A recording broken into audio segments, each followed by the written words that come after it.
Welcome back to Gray Squadron Gaming. We have another exciting unboxing here on the channel. This one I'm actually particularly excited for because a couple things. One, this awesome thing right here. I gotta get this built and painted. Unfortunately, I have a giant backlog, but I'm gonna get this bumped up a little bit. And then we got Iron Monger. This whole box is awesome, but like that model looks amazing. So, first of all, big thanks to Atomic Mass Games for sending us these. Really appreciate that. The good news for all of you guys is this is a Sentinels repackage of the Sentinels and the Sentinel Prime in her as well, Cassandra, all together. This one I have painted it. They've been on the channel before, so this will be a giveaway. So look for the giveaway soon. And of course, we always have giveaways on the channel, which I'll show you about halfway through the video. Why don't we open the Iron Mongler, Iron Lad, King the Conqueror, and Rescue Pack first. That will then we'll show off the giveaways, then we'll open that awesome looking train box. I think that would be our best use of time here. So this is a pretty hefty box for 4 minis. I mean, he's probably because Iron Mongler spruce is going to be my guess, but it's a big box. Like it's bigger than the Sentinel box. Okay, so we've got our insert, which we'll look at in a second. We've got all of our cards and cardboard and character cards and everything, and then this side is all of our spruce. Which, you know, it's a good amount of spruce. So let's put that here for a second. We always do the same thing here on the channel. We always gotta show off the insert first, right? And then of course the Asmodee or Atomic Mass Games credits, playtesters, and the awesome models we're gonna be building here. They all look really good. Not gonna lie, they look great. Okay. Let's go ahead and take a look at these cards. So first off, we got some Kang tokens here. I'm sure they interact with one of his cards or abilities. We'll look at that in a second. And then we've got I like to look at it this way actually. Let's put the English ones out. So trust no one but yourself, chronicle manipulation, steal the future, data backup, guns blazing, corporate espionage, danger management, the best defense, and that's it. These are the other languages. So let's put that away. So I'm going to show all these, let you guys pause and look at them, but just for the sake of time, I'm not going to read them all out because there is a lot of text on these cards. But man, there's some good ones in here. I love attack 10 dice. It's a Iron Monger. So that's not too bad there at all. Wow. Dynamic response looks fun. And Pulse and Repulse looks also very solid. Okay, those are all of our tactic cards. Now we got a stack of character cards. We need the top 4 because then it just repeats after that. So there's 1, 2, 3, 4. These are our foreign language cards. So we'll put those over here. Okay, we got Iron Lad.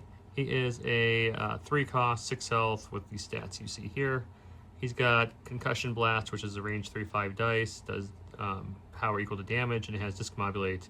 If you roll a wild, the defender gains one of the following conditions. You can pick Slow or Stun. Energy Blast is also free, range 4/4.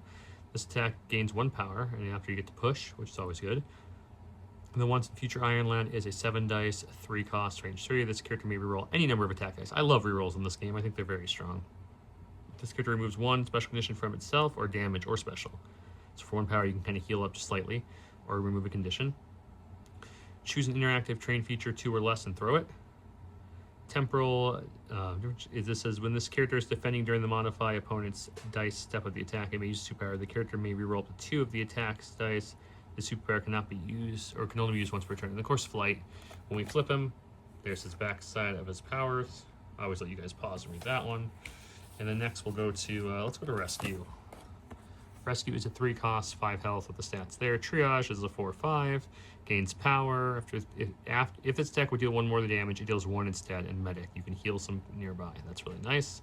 Sonic Barrage, it's a beam 4/7. Stun is the ability you get. Life support system, this character immediately makes a shake action, so you can always shake off your stuns or any of your bad statuses. Medvac, which is a 3 cost power that also is an action. This character immediately advances along, and then this character may choose another allied character within 2 of that activated token. If it does, place the chosen character within 1 of this character. This character may remove 2 damage or 1 condition from the character. You can only use that once per turn. Sonic Force Field, when this character or an allied character within 3 is targeted by a physical or energy attack. When you make a dodge roll, you may use a superpower. The character adds 2 dice to the defense roll. And of course, rescue armor. When this character would suffer damage from an enemy effect, reduce the number of damage by 1 to a minimum of 1. Additionally, when this character would removes 1 or more damage or special conditions, another allied character from another allied character after strict resolve gains a power. So she powers up as she's healing. I'm gonna save Ironmonger for a while. No, we'll do him next. We'll do all the irons first, if you will. Okay, he is a 3 threat, 6 health.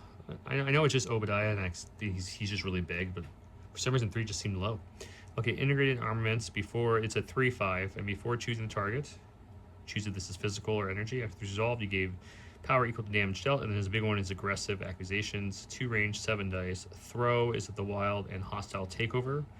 Lets you, after the attack resolve, move 1 asset or civilian token the defender is holding onto this character. That is pretty nice. Jump jets, you place him in one of its current position. Onboard tactical computer, when this character is attacking or defending during the modify step, this character may use superpower. This character may reroll 2 of its attack or defense dice, can only be used once per turn. And reinforced armor plating, when this character would suffer any damage, it reduces by 1 to a minimum of 1. See that part's right there. If you guys watch our most recent one, to a minimum of 1, Joe. I'm talking to myself. That's how those abilities work. And then flight. And then there's his back.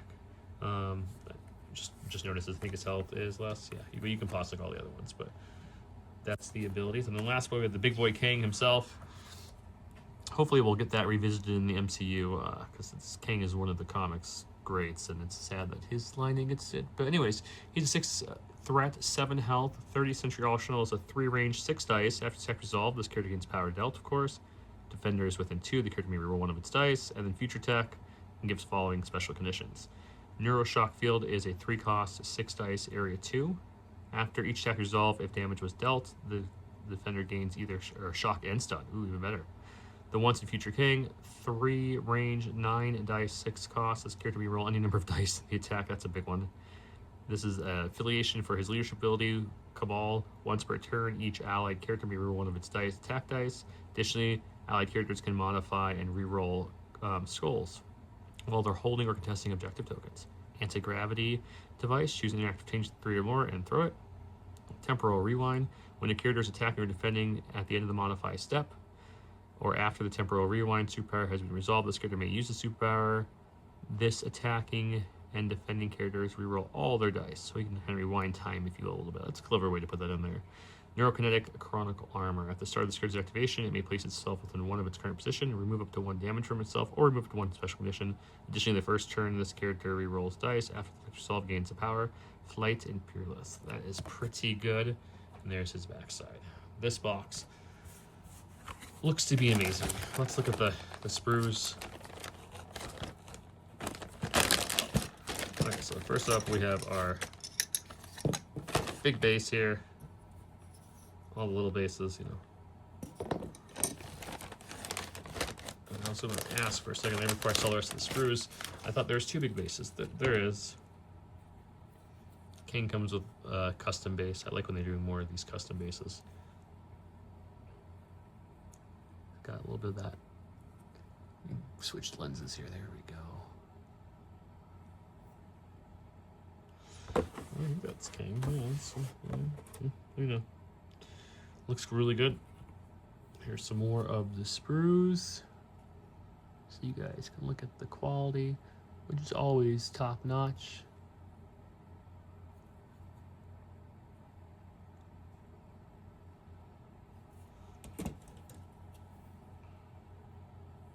Look at those chunky pieces from the Ironmonger. Those are some chunky boys. I love it. Look at this chest piece. Look at that thing. This one's gonna be fun to paint up and build, for sure. There's the helmet. Yeah, I mean, they look great. There's not much else to say. They look fantastic. So that was this box. I'll put it away after we open the next box. So yeah, that's what we just opened. Let's go to the next, which is going to be this huge new terrain piece, the Dimensional Terror terrain pack. Let me get it all cut open over here off camera, because this thing is so big. It's the box is bigger than my stand I currently have my camera. Okay, let's see what we got. Oh, that's a lot of sprues. That's a lot of sprues. Oh, look at that thing. Look at that. We'll take it out in a second, but guys, that's why the box is so big. The sprues is pretty much up to the very top of the box. Okay, then What else we have in here? We have an insert and we have cards. Let's see what we got. I'm gonna get them. There we go. The insert's not folded because it doesn't need to be when it's that big. Okay, and then we have a card in here. It's the little mission. Let's see what it is.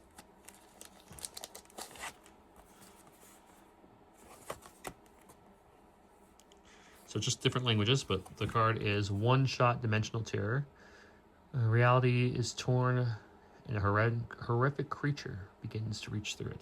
So set up, if you're not ready on the battlefield, place the dimensional terror on the battlefield not within 2 of another turn feature. The following special rules are effective in this mission. Something is reaching through. During cleanup phase, starting with the player with priority, each player chooses an enemy character within 3 of the dimensional terror. If able, for each chosen character to roll a dice and resolve. So if you roll a crit, you throw the character small away from him. If you roll wild, you can push the character towards the dimensional terror. Then the chosen character gains a slow special condition. Thor, this chosen character gains 2 damage. Blank, missed, nothing happens. A block is going to be the chosen character gains the hex condition, and a failure slime, the chosen character gains the poison special condition. So that's pretty cool. I love different ways to play. I'm going to open this bag. I mean, like it's like so big, it's like literally bursting out of the bag it wants to grab. Okay, so this bag is not a Ziploc bag. It is a fully sealed bag you have to cut open. So let's just use my knife here to give this a little slit and start getting this thing open. This is not a super quick opening. There we go. Okay, let's look at these pieces to all these giant screws. The issue is a lot of those stands that use it from not sticking to each other or poking through. Okay, so there's our main big. Look at that thing. Ah, man, that's big. I mean, here's just for like scale. There's a standard MCP base. Like it is big. And there's some more pieces. Umbrella, some tentacles, some warping of the thing, some more tentacles. Man, this thing's cool. Okay, then we have the base it sits off with some broken building chunks here. Some more tentacles, some pieces of the building. We got, ooh, look, little hot dogs and little ketchups and mustards. That's fun for the little truck that's in there. I like that. Okay. And lastly, we have kind of the swishes, the mystical swish, the fence bending. These are just really, really big pieces. Like this sprue, because these are just so big and like they're not thin, they're like pretty thick pieces. The sprue is the heaviest. It's got some weight to it, guys. But yeah, that's the dimensional terror box. I'm gonna get this built and painted up as quickly as possible. I don't want to make any promises though, because I'm still working on a whole bunch of things just right over in my painting station. I want to take a break because someone in the Discord, shout out to you if you gave me a poke that was like, hey, you said it was coming, where is it? And I was like, I'm getting to it, I promise. So here it is. I'm going to edit it and turn it around in less than a day for you. Hope you guys enjoyed this video. As for the giveaways, we always have tons of giveaways going on the video. Here they are. This will be the last video entry for these giveaways. I'm sure a lot of these will pop up because I'm not going to be able to give out all these cards in one thing, but for this exact, look at all these variety of giveaways, this will be the last one. We'll have different ones in the next. Then we have Nova, Kingpin, Max is the Mad. These are all the foil ones if you guys and Daredevil. So if you're interested in any of those, just comment below. Tell me what of these 3 or 2 boxes I only opened which one's your favorite, and also which character of that new pack do you want to play with the most? Me, Iron Monger, I want to get on the table because it looks awesome. I'm curious to hear what you guys say. And next Marvel Crisis Protocol video you see on the channel will have some brand new giveaways from a new OP kit. So stay tuned for that.